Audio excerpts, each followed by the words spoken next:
തിരൂരത്തെ DYSP ഓഫീസിലേക്ക് DYSP വിളിപ്പിച്ചിട്ട് പോയാൽ എന്റെ പ്രിയപ്പെട്ട അനുജന്മാര് DYSPയുടെ മുമ്പിലും മജിസ്ട്രേറ്റിന്റെ മുമ്പിലുമൊക്കെ പോയി നിൽക്കുന്നത് എങ്ങനെയാ?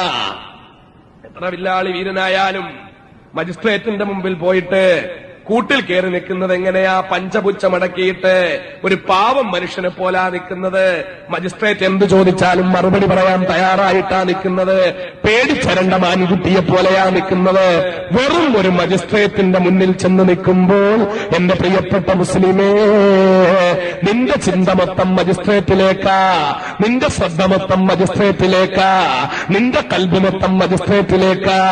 DYSP ഓഫീസിൽ വിളിപ്പിച്ചിട്ട് DYSP ചില ചോദ്യങ്ങൾ ചോദിച്ചാൽ മുട്ടിടിച്ചുകൊണ്ട് DYSPയുടെ മുമ്പിൽ നിന്നിട്ട് മറുപടി പറയും. നീ അവിടെ DYSPയോട് മറുപടി പറഞ്ഞുകൊണ്ടിരിക്കുമ്പോൾ നീ അങ്ങോട്ട് തിരിഞ്ഞു നോക്കൂല, ഇങ്ങോട്ട് തിരിഞ്ഞു നോക്കൂല, നിന്റെ ശ്രദ്ധ വേറെ അങ്ങോട്ടും പോവില്ല.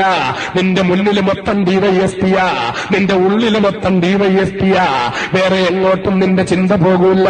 ഭൗതിക ലോകത്തെ ഏതാനും എണ്ണപ്പെട്ട കിലോമീറ്ററുകൾക്കുള്ളിലുള്ള അധികാരസ്ഥാനം വഹിക്കുന്നവരായതുകൊണ്ട് അവരുടെ മുമ്പിൽ ഒരു ചെറിയ പ്രദേശത്തിന്റെ അധികാരസ്ഥാനം വഹിക്കുന്നവരുടെ മുന്നിൽ ചെന്ന് നിൽക്കുമ്പോൾ നീ സർവസ്വവും അവിടെ സമർപ്പിച്ചിട്ട് എല്ലാ ചോദ്യത്തിനും കൃത്യമായി മറുപടി പറഞ്ഞ് നിന്റെ ശ്രദ്ധ മൊത്തം അവിടെ കേന്ദ്രീകരിച്ചുകൊണ്ട് നീ നിൽക്കുമെങ്കിൽ അനന്തവിശാലമായ ആകാശത്തിന്റെ ഉടമസ്ഥനായ അല്ലാഹു റബ്ബുൽ ഇസ്സത്തിന്റെ മുന്നില്, പ്രവിശാലമായ ഭൂമിയുടെ ഉടമസ്ഥനായ റബ്ബിന്റെ മുന്നില്, ഭൂമിയിൽ ആകാശം മുട്ട ഉയർന്നു നിന്നുകൊണ്ട് അമ്പിളിയമ്മാമനോട് തൊട്ടിരുന്നു നിന്നുകൊണ്ട് മുത്തം കൊടുത്തുകൊണ്ട് അടക്കം പറയുന്ന പർവ്വതങ്ങളുടെ ഉടമയായ നിന്റെ റബ്ബിന്റെ മുന്നില്, ആ പർവ്വതങ്ങളുടെ അടിവാരത്തുകൂടി കളകളാരവം മുഴക്കിക്കൊണ്ടൊഴുകുന്ന കൊച്ചു കൊച്ചരുവികളുടെ ഉടമയായ നിന്റെ റബ്ബിന്റെ മുന്നില്, അലറി വിളിക്കുന്ന സമുദ്രത്തിന്റെ ഉടമയായ നിന്റെ റബ്ബിന്റെ മുന്നില്, സമുദ്രത്തിന്റെ അടിത്തട്ടിലെ കോടാനുകോടി ജീവികളുടെ ഉടമയായ നിന്റെ റബ്ബിന്റെ മുന്നില്,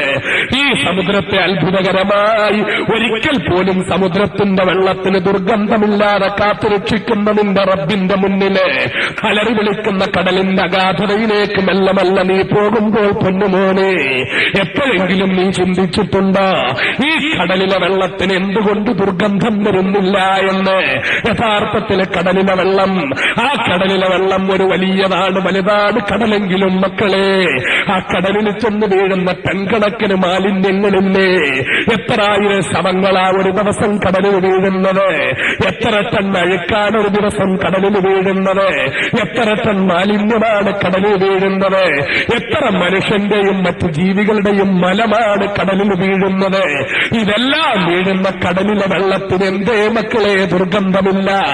എപ്പോഴെങ്കിലും ചിന്തിച്ചിട്ടുണ്ടോ? വളരെ ഗൗരവമായി ചിന്തിക്കുമ്പോൾ മനസ്സിലാകുന്ന ഒരു കാര്യമുണ്ട്. കടലിലെ വെള്ളത്തിന്റെ ദുർഗന്ധം മാറ്റാൻ റബ്ബ് ദുർഗന്ധം വരാതിരിക്കാൻ ചെയ്ത രണ്ട് കാര്യങ്ങളുണ്ട്. ഒന്ന്, കടലിലെ വെള്ളം എപ്പോഴും അനങ്ങിക്കൊണ്ടിരിക്കുന്നു, അലമാലകൾ അലയടിച്ചുകൊണ്ടിരിക്കുന്നു. മറ്റൊന്ന്, കടലിലെ വെള്ളത്തിൽ അല്ലാഹു ഉപ്പിനെ നിക്ഷേപിച്ചിരിക്കുന്നു. നാളെ വീട്ടിൽ ചെന്നിട്ട് ഇന്ന് രാത്രിയില് 2 ഭരണി എടുക്ക്. ഒരു ഭരണിക്കകത്തൊരു നെല്ലിക്കായിട്, 1-2 നെല്ലിക്കയിട്ടിട്ട് കുറച്ച് വെള്ളമൊഴിച്ചു വെക്ക്. എന്നിട്ട് ആ ഭരണി നീ മൂടുക. രണ്ടാമത്തെ ഭരണിയിൽ കുറച്ച് നെല്ലിക്കയിട്ടിട്ട് കുറച്ച് ഉപ്പ് കൂടിയിട്ടിട്ട് വെള്ളമൊഴിച്ചിട്ട് മൂടുക. എന്നിട്ട് നീ 2 ആഴ്ച കഴിഞ്ഞിട്ട് ഉപ്പിടാത്ത ആ ഭരണി നീ എടുത്ത് തുറന്നു നോക്കുക. അഴുകിയ നെല്ലിക്കയുടെ ദുർഗന്ധം കൊണ്ട് നിന്റെ നാസാരന്ധ്രങ്ങൾ ദുർഗന്ധം സഹിക്കാനാകാതായി പോകും. എന്നാൽ നീ ഉപ്പിട്ട് വെച്ച നെല്ലിക്കയുണ്ടല്ലോ, 2 കൊല്ലം കഴിഞ്ഞിട്ട് നീ എടുത്തു നോക്കുക. അപ്പോഴും അതിൽ നിന്ന് ആസ്വാദ്യകരമായ സുഗന്ധം വരുന്നതല്ലാതെ അതിൽ നിന്ന് ദുർഗന്ധം വരില്ല. വെള്ളത്തിൽ ഉപ്പിട്ടതിന്റെ പ്രത്യേകതയാണ് ഈ കിലോമീറ്ററുകളോളം നീണ്ട്, ചതുരശ്ര കിലോമീറ്ററുകളോളം നീണ്ടു കിടക്കുന്ന ഈ പ്രവിശാലമായ കടലുണ്ടല്ലോ മക്കളെ, ആ കടലിൽ ഉപ്പ് നിക്ഷേപിച്ച റബ്ബുണ്ടല്ലോ മക്കളെ. ആ കടലിൽ പോകുന്ന തിരൂരുകാരനും താനൂരുകാരനും, കടലിൽ പോകുന്ന പൊന്നാനിക്കാരനും, കടലിൽ പോകുന്ന കേരളീയനും പശ്ചിമ ബംഗാളുകാരനും, കടലിനെ ആശ്രയിച്ച് ജീവിക്കുന്ന ലോകത്തിന്റെ നാനാഭാഗത്തുമുള്ള കോടിക്കണക്കിന് ജനങ്ങൾക്കും ആ കടലിലെ വെള്ളത്തിന്റെ ദുർഗന്ധമുണ്ടായിരുന്നെങ്കിലുള്ള അവസ്ഥയെന്താ?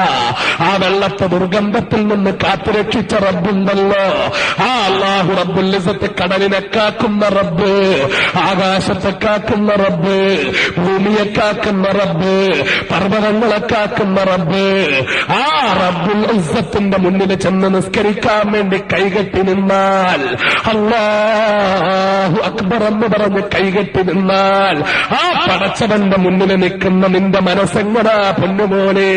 കച്ചവടത്തെക്കുറിച്ച് മനസ്സിൽ ഓർമ്മ വരുന്നു, കാശ് കിട്ടാനുള്ളതിനെ കുറിച്ച് ഓർമ്മ വരുന്നു, കാശ് കൊടുക്കാനുള്ളതിനെ കുറിച്ച് ഓർമ്മ വരുന്നു, വീട്ടുകാര്യങ്ങൾ ഓർമ്മ വരുന്നു, നാട്ടുകാര്യങ്ങൾ ഓർമ്മ വരുന്നു.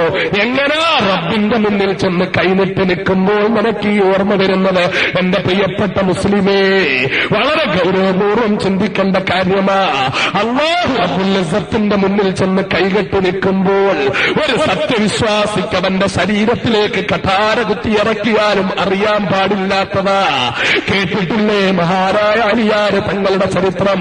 അല്ലാഹു റബ്ബുൽ ഇസ്സത്തിന്റെ ദീനിന് വേണ്ടി, സത്യത്തിന് വേണ്ടി, ധർമ്മത്തിന് വേണ്ടി, ദീനിന് വേണ്ടിയുള്ള പോരാട്ടത്തിന്റെ പാതയില് മഹാനായ അലിയാർ തങ്ങള് ധീരമായ സാന്നിധ്യം വഹിച്ചുകൊണ്ടിരിക്കുമ്പോൾ ഒരു യുദ്ധത്തിന്റെ വേളയിൽ ബഹുമാനപ്പെട്ട അലി റളിയല്ലാഹു അൻഹുവിന്റെ വലതുകാലിന്റെ തണ്ടയിൽ, കാൽത്തണ്ടയിൽ, അലിയാർ തങ്ങളുടെ കാൽത്തണ്ടയിൽ ഒരു വലിയ അമ്പ് വന്ന് പതിക്കുകയുണ്ടായി. അതിശക്തമായ മൂർച്ചയുള്ള അമ്പ് വന്ന് അലിയാർ തങ്ങളുടെ കാലിൽ പതിച്ചു. അലിയാർ തങ്ങളുടെ വലതുകാലിന്റെ തണ്ട കാൽത്തണ്ടയിൽ അമ്പ് കൊണ്ട് കയറിയിട്ട്, അമ്പ് തളച്ചു കയറിയിട്ട് ആ അമ്പ് വലിച്ചൂരാൻ പറ്റാത്തവസ്ഥയായി. ബഹുമാനപ്പെട്ട സഹാബാക്കള് അലി റളിയല്ലാഹു തആല അൻഹുവിന്റെ കാലിന് കൊണ്ടുകയറിയ അമ്പ് വലിച്ചു ഇറക്കാൻ വേണ്ടി, കാലിൽ നിന്ന് എടുക്കാൻ വേണ്ടി പഠിച്ച പണി 18 നോക്കിയിട്ടും കഴിയുന്നില്ല. അവസാനം ബഹുമാനപ്പെട്ട അലി റളിയല്ലാഹു അൻഹു വേദനയുടെ കാഠിന്യം കൊണ്ട് സഹാബാക്കളോട് പറഞ്ഞു, പ്രിയപ്പെട്ട സഹോദരന്മാരെ, ഞാൻ നമസ്കരിക്കാൻ പോവുകയാണ്, ഞാൻ നിസ്കരിച്ചു കൊള്ളാം. ഞാൻ നിസ്കരിച്ചുകൊണ്ടിരിക്കുമ്പോൾ നിങ്ങൾ എന്റെ